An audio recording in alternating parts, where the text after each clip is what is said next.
اللہ تبارک و تعالی نے قرآن کریم میں ارشاد فرمایا سیدنا ملک الموت حضرت عزرائیل علیہ السلام کے تعلق سے رب فرماتا ہے اے حبیب قل آپ فرما دیجئے یتوفاکم ملک الموت تم کو ملک الموت موت دیتے ہیں۔ موت دینے والا کون؟ حقیقت میں اللہ۔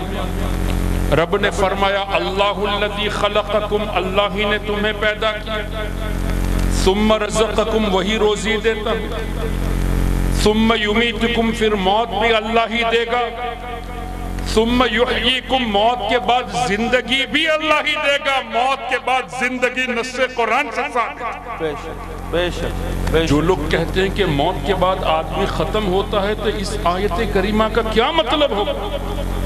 ثم یمیتکم ثم یحییکم، تو موت کے بعد کا زندگی ہونا یہ قرآن اور احادیث سے ثابت ہے۔ اللہ نے فرمایا میں موت دیتا ہوں، لیکن یہاں رب فرماتا ہے ملک الموت موت دیتے ہیں۔ چونکہ اللہ کے حکم سے وہ روح قبض کرتے ہیں، اس لیے اس کو اس طرف منسوب کرنا کہ ملک الموت نے موت دی یہ شرک نہیں بلکہ عین قرآن کے مطابق، because he is acting on the command of Allah، اللہ کے حکم سے یہ روح قبض کرتے ہیں۔ اب دیکھیں انٹرنیٹ کا دور ہے، بہت آسانی سے گوگل میں ریسرچ ہو جاتا ہے، کچھ باتیں غلط بھی ہوتی ہیں لیکن کئی باتیں ایسی بھی ہوتی ہے جہاں ہمیں غور و فکر کرنے کا موقع ملتا ہے۔ آپ سرچ کر لیجئے، آج کی ریسرچ یہ بتا رہی ہے کہ 1 سیکنڈ میں 2 بچے پیدا ہوتے ہیں، کم بھی ہو سکتے ہیں زیادہ بھی ہو سکتے ہیں، اور 1 سیکنڈ میں 1 موت واقع ہوتی ہے۔ تو 1 منٹ میں چونکہ 60 سیکنڈ ہے تو 60 موت واقع ہوئی، اور 1 گھنٹے میں 60/60 3600 موت واقع ہوئی۔ لیکن ہر کوئی آپ کے اس علاقے میں نہیں مرتا۔ 1 گھنٹے میں کسی کی موت اگر یہاں ہوئی تو کسی کی کلکتہ شہر میں ہوئی، کسی کی دلی میں ہوئی تو کسی کی لکھنؤ میں، اور ہندوستان کو چھوڑے کسی کی کراچی میں ہوئی، کسی کی ڈھاکہ میں ہوئی، کسی کی جاپان کے شہر ٹوکیو میں ہوئی، اور کسی کی امریکہ کے شہر نیو یارک میں ہوئی۔ لیکن روح قبض کرنے پر مقرر اللہ نے کس کو بنایا؟ حضرت ملک الموت علیہ السلام۔ کیا پتا چلا 1 گھنٹے میں 3600 جگہ پر جانے کی قدرت یہ اللہ کا فرشتہ رکھتا ہے۔ واہ واہ واہ سبحان اللہ، واہ واہ واہ۔ 3600 مقام پر 1 گھنٹے میں پہنچنے کی قدرت اللہ نے دی ہے۔ یہ 3600 تو خالی حساب کی لیے، اللہ نہ کرے کسی جگہ اگر زلزلہ آ گیا تو ہزاروں کی موت ایک ہی ساتھ واقع ہو جاتی، سیلاب آ گیا تو ہزاروں کی ایک ہی ساتھ واقع ہو جاتی، تو ہزاروں کی روح قبض کرنے کی قدرت اللہ نے دی۔ اس کا مطلب ملک الموت کو اللہ نے یہ علم بھی دیا کہ کون کب مرے گا اور کہاں مرے گا۔ کیا بات ہے، کیا بات ہے، واہ واہ واہ۔ بغیر اس علم کے جاپان والے کی روح کہاں سے قبض کر سکتے ہیں؟ جب تک معلوم نہ ہو کہ کس وقت، کس دن، کس گھنٹے، کس منٹ اور کس سیکنڈ پہ موت آنی ہے، جب تک یہ جانے نہ کہ یہ وقت آ چکا، روح کیسے قبض کریں گے؟ اور عین اسی سیکنڈ میں اگر کسی کی کلکتہ میں موت واقع ہوئی تو جاپان میں ٹوکیو میں جس کی روح قبض کی اسی وقت یہاں پر بھی قبض کرنے کی قدرت اللہ نے دی۔ یعنی یہ معلوم اللہ نے، یہ علم اللہ نے دیا کس کی موت کب اور کہاں پر واقع ہوئی۔ لیکن قرآن میں تو رب نے فرمایا ان اللہ عنده علم الساعہ، بے شک اللہ ہی جانتا ہے کہ قیامت کب آئے گی۔ وَيُنَزِّلُ الْغَيْثَ، بارش کب نازل ہوگی۔ وَيَعْلَمُ مَا فِي الْأَرْحَامِ، ماں کے رحم میں کیا ہے۔ وَمَا تَدْرِي نَفْسٌ مَاذَا تَكْسِبُ غَدًا، کل کون کیا کرے گا۔ وَمَا تَدْرِي نَفْسٌ بِأَيِّ أَرْضٍ تَمُوتُ، کون کس جگہ پہ انتقال کرے گا اللہ جانتا ہے، یقیناً اللہ ہی جانتا ہے۔ لیکن اس آیت کریمہ کو پیش کر کے یہ کہنا کہ اللہ نے نبیوں کو یہ علم نہیں دیا یا انبیاء کو نہیں دے گا، یہ صرف اللہ نے اپنے لیے خاص رکھا ہے، کسی کو دیا نہیں اور نہ ہی دے گا، تو ملک الموت کے ساتھ علم کا ثابت کرنا یہ بھی تو نص قرآن سے ثابت ہوا۔ اگر یہ شرک ہے کہ حضور جانتے ہیں کہنا، تو ملک الموت جانتے ہیں، اس کو بھی شرک ہونا چاہیے۔ حق ہے، حق ہے۔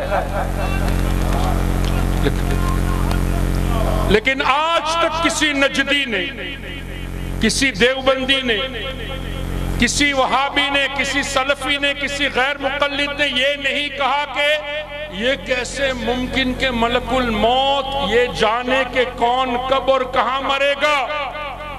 کسی نے اس پر اعتراض نہیں کیا جی۔ اور فرشتے یہ انبیاء کرام علیہم السلام کے خادم ہوتے ہیں جی۔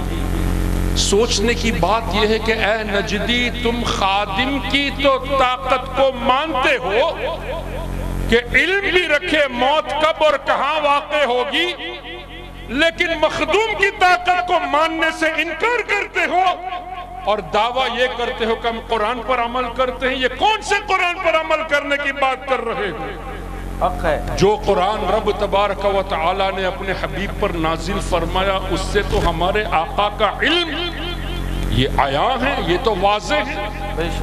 پھر دوسری بات یہ حدیث شریف کی روشنی، ملک الموت کے سامنے جتنے بھی انسان ہیں، ہم جتنے بھی یہاں بیٹھے، یہاں ہزاروں کی تعداد میں بیٹھے، مجھے صرف آپ ہی لوگ نظر آتے ہیں، اس سائیڈ والے نظر آتے ہیں، اس سائیڈ والے نظر آتے ہیں، اتنا ہی۔ کلکتہ شہر میں لوگ جمع ہے، میں نہیں دیکھ پا رہا۔ اس وقت بمبئی میں کتنے لوگ جمع ہیں، I can't see، میں نہیں دیکھ پا رہا۔ لیکن حدیث کی روشنی میں پوری دنیا میں جتنے انسان ہیں، ان سب کو ملک الموت ایک تھالے میں رکھے ہوئے دیکھ رہے ہیں۔ کیا بات ہے، کیا بات ہے۔ پوری دنیا میں جتنے بھی انسان ہیں، ملک الموت کے سامنے ایسے جیسے ایک تھالا رکھا ہوا ہے، ہر انسان ان کو نظر آ رہے ہیں، اور جس کے یہاں بلنکنگ یعنی ایک روشنی جیسی کوئی چیز نظر آتی ہے، وہ سمجھ جاتے ہیں کہ اس کی روح قبض کرنے کا وقت آ گیا۔ ایک دنیا والے تھالے کی شکل میں ان کے سامنے، اور آسانی سے روح یہاں سے بھی قبض کر سکتے ہیں، وہاں سے بھی قبض کر سکتے ہیں۔ کیا بات ہے، واہ واہ۔ تو ملک الموت حاضر و ناظر ہوئے کہ کسی نے شرک کا فتویٰ نہیں لگایا۔ یہی بات حضور علیہ السلام کے تعلق سے کہے تو فوراً شرک یاد آ گیا، جبکہ شرک کا معنی اللہ کے ساتھ کسی کو اس کی ذات یا صفات میں ایسوسیٹ کرنا، شریک ٹھہرانا۔ اگر یہ صفت حضور کے لیے شرک ہے تو ملک الموت کے لیے بھی شرک ہونا چاہیے، اور اگر ملک الموت کے لیے شرک نہیں تو مخدوم کے لیے شرک کا تصور کرنا یہ قرآن کے خلاف ہے اور یہ حدیث کے خلاف ہے۔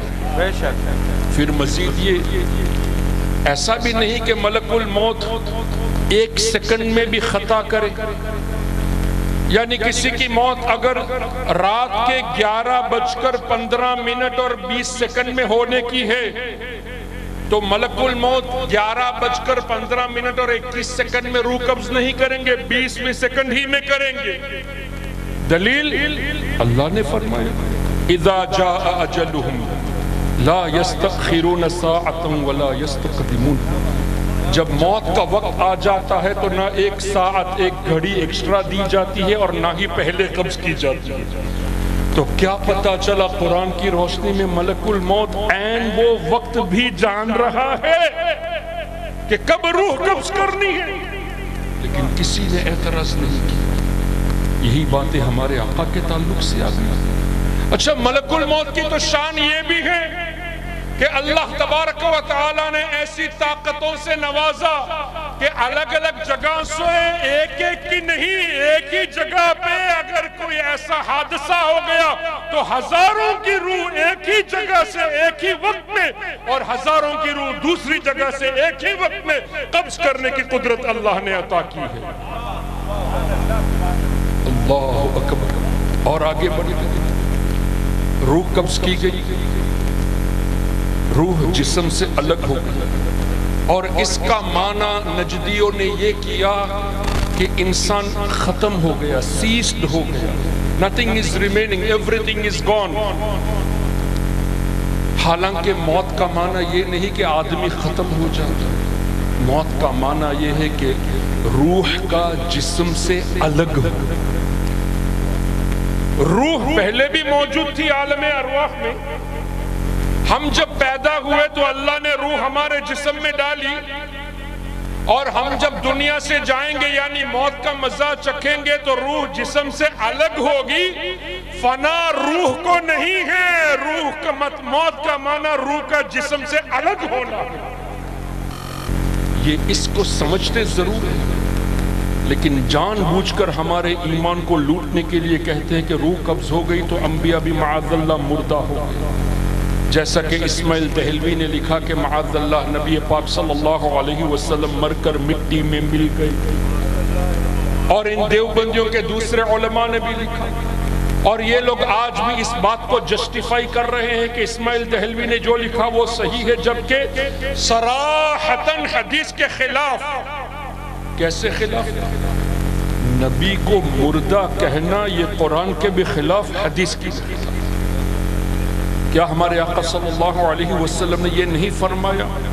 بیہقی شریف اور دیگر کتب احادیث میں روایت موجود، ہمارے آقا فرماتے ہیں الانبیاء احیاء فی قبورہم یصلون، اللہ کے جتنے بھی نبی ہیں وہ حیات ہیں، کہاں؟ فی قبورہم، اپنی قبروں میں حیات ہیں، نہ صرف حیات ہیں، یصلون، نماز بھی ادا کرتے ہیں۔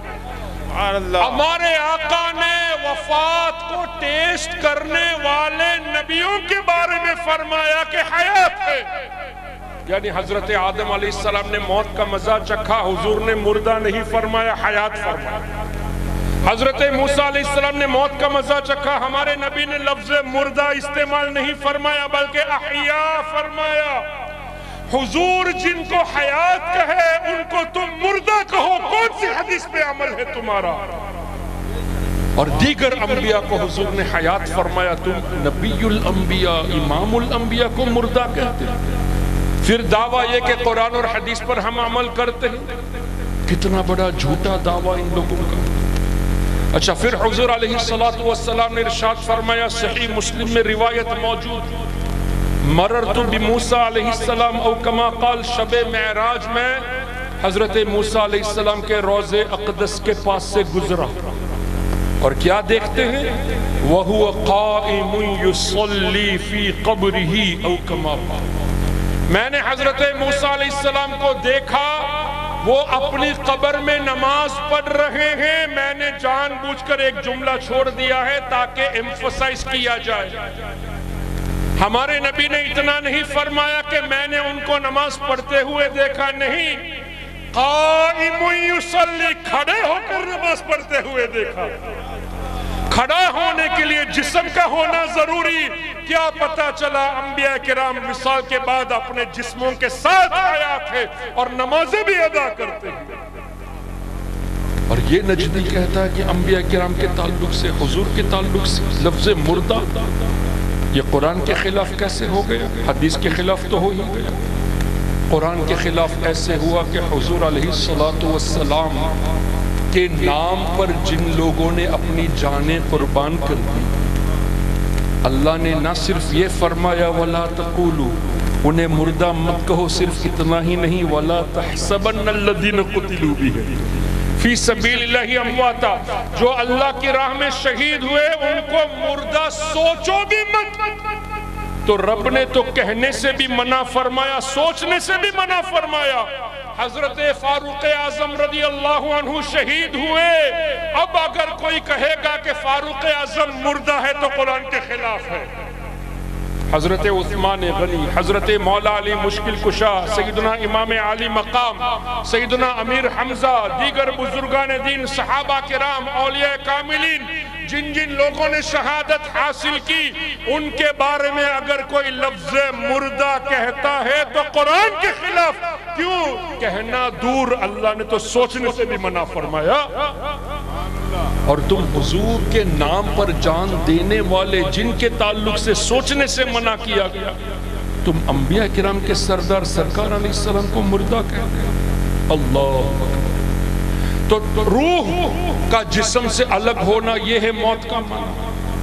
جب الگ ہو گئی، ایک اور حدیث سے آج لوگ کہتے ہیں کہ اللہ کے اولیاء یہ بھی ہماری طرح عام انسان ہیں، ہم بھی ولی بن سکتے ہیں، اعمال کے ذریعے ہم بھی اولیاء بن سکتے ہیں۔ یہ غلط سوچ ہے۔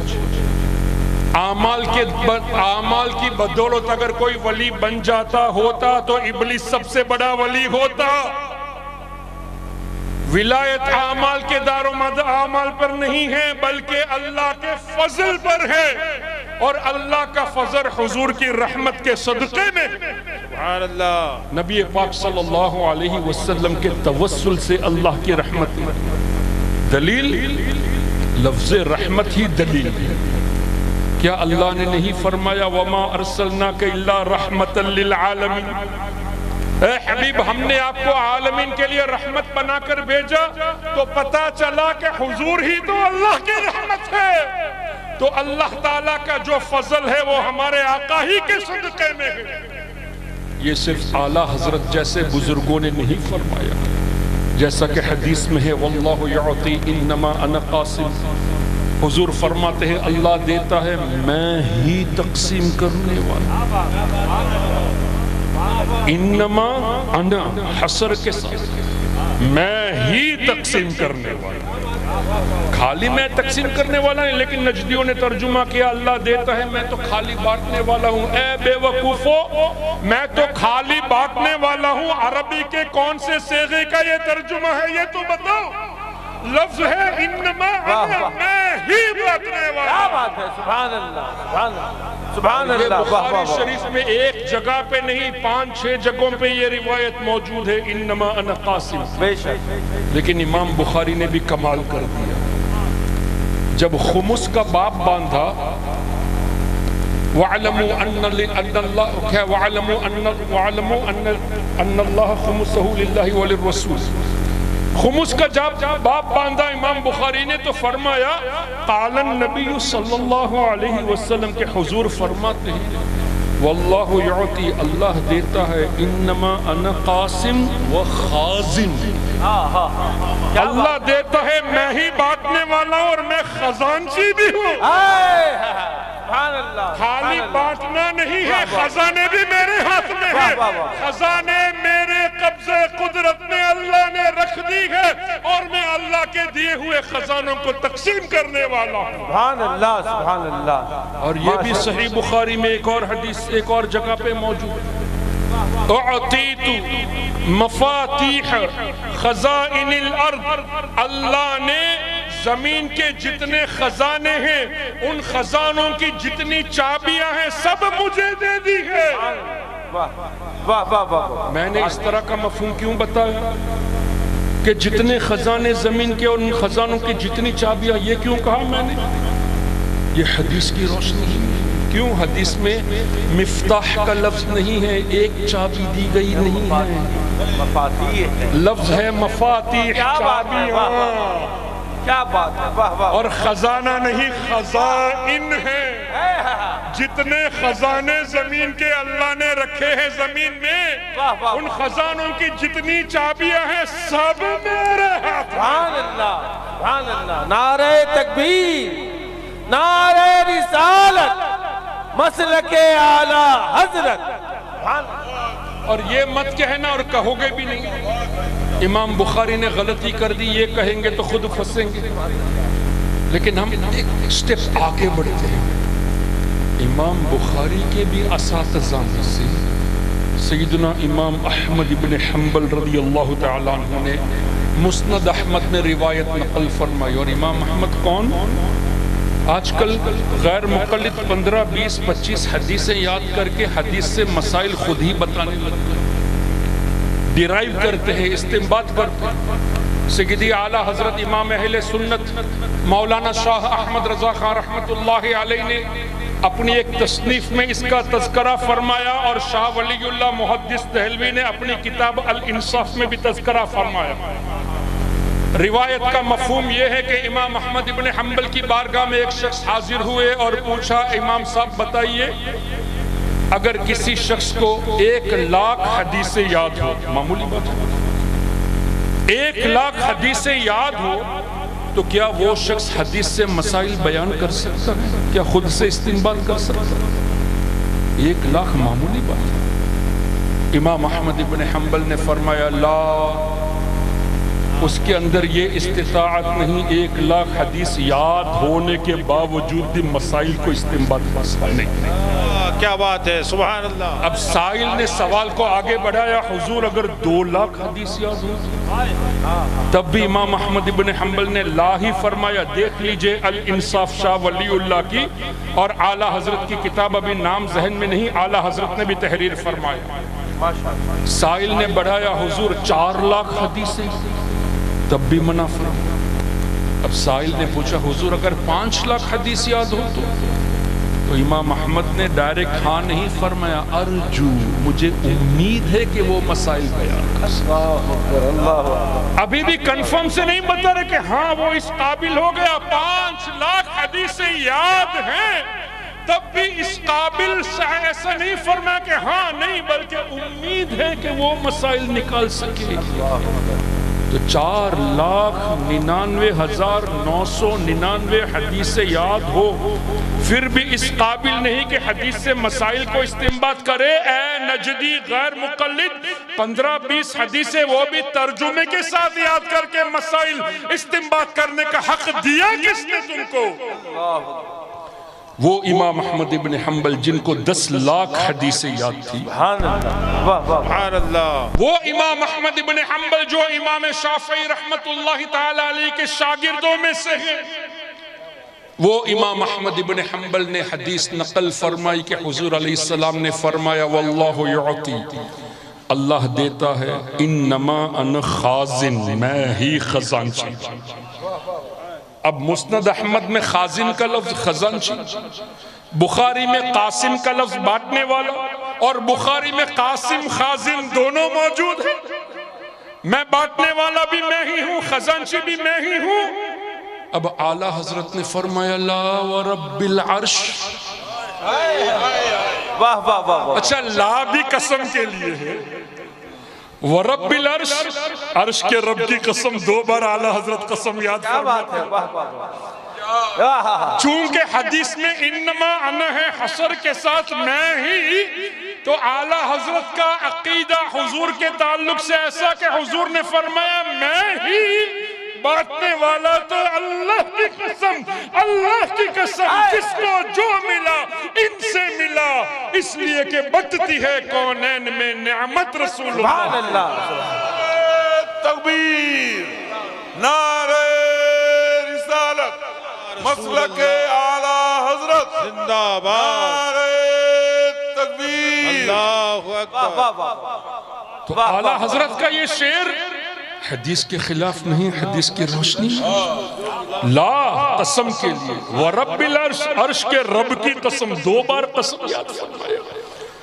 اور اس کو اور آسان لفظوں میں سیدی سرکار مفتی اعظم ہند رحمت اللہ علیہ فرماتے ہیں، بتا دے کوئی کسی اور سے بھی کچھ پایا، بتا دے کوئی کسی اور سے بھی کچھ پایا، جسے ملا جو ملا وہ ملا مدینے سے، اس لیے کہ وصل مولا چاہتے ہو تو وسیلہ کرو، بے وسیلہ نجدیو ہرگز خدا ملتا نہیں۔ بے شک بے شک بے شک۔ اب اعلیٰ حضرت کے ان اشعار کو لے کر یہ کہنا کہ یہ تو شرکی عقیدہ ہے کہ حضور بانٹنے والے ہیں، اور وہ بھی قسم یاد فرما کے کہنا، تو ان سے کہے کہ تم ہمارے امام کو مشرک کہنے سے پہلے اپنے گھر کی خبر لو۔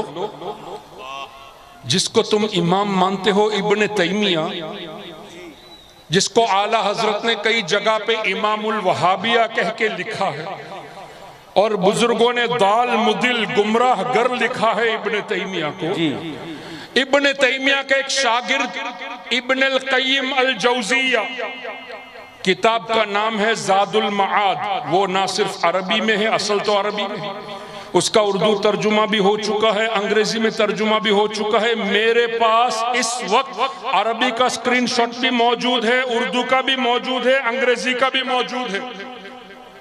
ابن تیمیہ کا شاگرد ابن القیم جوزیہ لکھتا ہے، الفاظوں پہ غور کرنا، دنیا میں اور آخرت میں، دنیا میں اور آخرت میں اللہ تعالی حضور کے امتی کو جو کچھ دیتا ہے حضور کے ہاتھوں سے عطا فرماتا ہے. اللہ جو کچھ بھی حضور کے کسی امت کو دیتا ہے نہ صرف دنیا میں بلکہ آخرت میں بھی حضور کے ہاتھوں سے اللہ عطا فرماتا ہے. یہ ابن تیمیہ کا شاگرد ابن القیم جوزیہ نے لکھا، اگر اعلیٰ حضرت کو اس بات کو لے کر مشرک کہتے ہو تو جا کر کہو اپنے امام کو مشرک. بے شک وہاں تو خاموش ہو جاؤ گے، وہاں مشرک نہیں کہو گے بلکہ ان کی کتابوں کا ترجمہ بھی کرتے ہو. یہ کیسی منافقت ہے؟ اور اس نے لکھا دنیا میں اور آخرت میں. اور اعلیٰ حضرت نے کیا لکھا؟ بٹتی ہے کونین. ایک ہی بات ہو گئی، دنیا میں بھی حضور ہی بانٹ رہے ہیں، آخرت میں بھی حضور ہی کے صدقے مل رہا ہے. یہ حدیث کے خلاف نہیں بلکہ عین احادیث طیبہ کی روشنی میں. تو حضور علیہ السلام کی شان اللہ اکبر. میں یہ عرض کر رہا تھا، حضور کے غلام جو حضور علیہ السلام کے نام پر جان دے دیے، ان کو اللہ نے مردہ کہنے سے منع فرمایا. اور روایت مسند احمد میں، دیگر کتب احادیث میں، اللہ کا نیک بندہ جب دنیا سے جاتا ہے تو جانے سے پہلے فرشتے اتنی تعداد میں حاضر ہوتے، نازل ہوتے کہ حد نظر تک نورانی فرشتے ہی نظر آتے اللہ کے ولی کو. اور ملک الموت وہ قریب آ کر، سرہانے آ کر کہتے ہیں کہ اے پاک روح اپنے رب کی رضا کی طرف لوٹ جا. اے پاک روح آ اپنے رب کی رضا کی طرف. اس طرح کے الفاظ ملک الموت کہتے ہیں. اور پھر روح کو اتنی آسانی سے نکالتے ہیں کہ روایت میں آتا ہے پانی کے جگ میں سے پانی کا قطرہ نکالنا. مجھے بتائیے پانی کے گلاس سے قطرہ نکالیں گے یہ آسان ہے یا مشکل ہے؟ آسان ہے نا؟ اللہ کے نبی کے غلاموں کی یہ شان ہے کہ ان کی ارواح طیبہ آسانی سے نکالی جاتی ہے. اور حضور علیہ السلام کے تعلق سے مشکات میں جو حدیث ہے، بخاری میں بھی ہے، اس کو غلط طریقے سے پیش کر کے یہ کہتے ہیں کہ حضور علیہ السلام کو دنیا سے جاتے وقت بہت زیادہ تکلیف ہو رہی تھی، جبکہ سرکار کے غلاموں کا یہ حال. تو حدیث میں ایک لفظ موجود ہے مغمومن، غمگین. کس کے لیے غمگین تھے؟ ہمارے لیے ہی تو غمگین تھے. سرکار علیہ السلام ان کو تکلیف کہنا نہیں بلکہ وہ جو تکلیف میں تھے محسوس کر رہے تھے غمگین، ہمارے لیے ہماری بخشش کی دعائیں کرتے رہے. اور اگر حضور علیہ السلام کو اس وقت بظاہر تکلیف تھی بھی تو یہ بھی حدیث کے خلاف نہیں. کیوں؟ ہمارے نبی نے خود فرمایا انبیاء کرام کو سب سے زیادہ اللہ تعالیٰ آزماتا ہے اور سب سے زیادہ مجھے آزمایا گیا، او کما قال.